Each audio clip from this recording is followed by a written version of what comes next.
Hello everyone, deep technology বিডিতে আপনাকে স্বাগতম।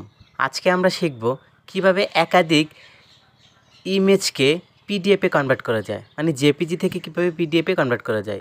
এই কাজটি খুবই সহজ। এটি করার জন্য প্রথমত ফোন থেকে আমরা ক্রোম ব্রাউজারটি ওপেন করে নেব।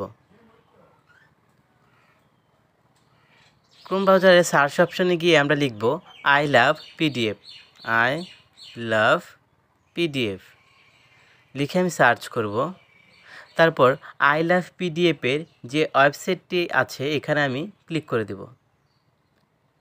ক্লিক করার পর আমি এখানে স্ক্রল করে নিচে আসব।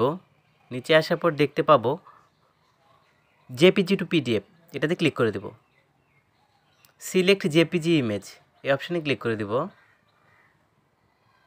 তারপর যেই ইমেজগুলোকে পিডিএফ করতে চাচ্ছি সেগুলো আমি সিলেক্ট করে দেব।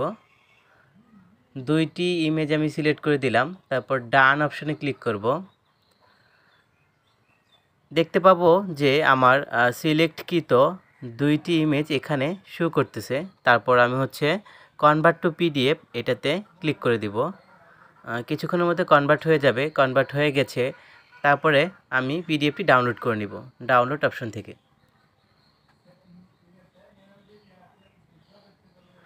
আমার পিডিএফটা ডাউনলোড হয়ে গেছে। এবার আমি ওপেন করব। ওপেন করলে আমি দেখতে পাবো যে আমার জেপিজি ফাইলগুলো পিডিএফে কনভার্ট হয়ে গেছে।